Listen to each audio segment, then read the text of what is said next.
আগুন লাগিয়ে দিল রে। আমার তো জ্বলে গেল রে, পড়ে গেল রে, জ্বলে গেল। যখন শিয়ালটা এই বলে দৌড়াচ্ছিল ঠিক তখন গডজিলা খুব হাসতে লাগে। এরপর সেই দুষ্ট পাজি শিয়ালটা একটি নদীর কাছে গিয়ে নিজের লেজটা সেই নদীর পানিতে ডুবায়। ওহো, জানটা ফিরে পেলাম। আ ওরে বাবা রে, কামড়ে দিল রে, আমাকে কে কামড়ালো রে, ওরে বাবা রে।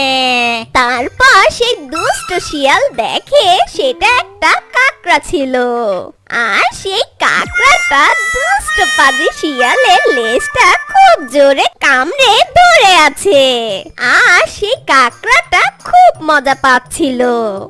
আর এটা দেখে সেই দুষ্ট পাজি শিয়াল ব্যথায় কাতরাতে কাতরাতে বলে, আরে কামড়ানোর জন্য আমাকেই তুই পেলি নাকি? আমার তো এমনিতেই লেজ পড়ে গিয়েছিল, তার উপর আবার তুই কামড়ে দিলি। কি যে করি। ওহো, ওই দূরে একটা সারস পাখি দেখা যাচ্ছে। এই কাকড়ার থেকে রেহাই পাওয়ার জন্য আমি ওই সারস পাখির কাছে যাই।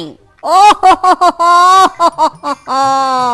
তারপর সেই দুষ্ট পাজি শিয়ালটা কাতরাতে কাতরাতে সেই সারসের কাছে চলে যায়। তারপর সারসকে বলে, সারস বোন, তুমি আমাকে বাঁচাও এই কাকড়ার হাত থেকে।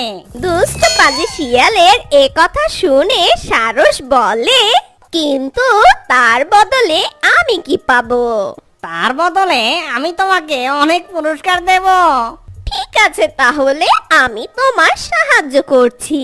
তারপর সেই সারস শিয়ালের লেজ থেকে সেই কাকড়াটাকে ছুঁড়ে ফেলে দেয়। এই নাও, আমি তোমাকে সাহায্য করেছি, এখন তুমি আমার পুরস্কার দাও। কি?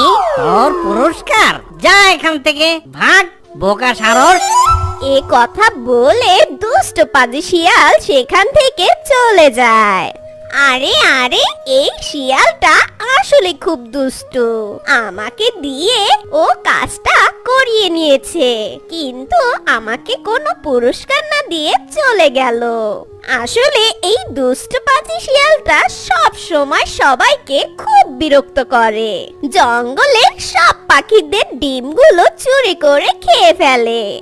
আর আজকে কি না আমাকে পোল্টি দিয়ে চলে গেল, আর আমার পুরস্কারটাও দিল না।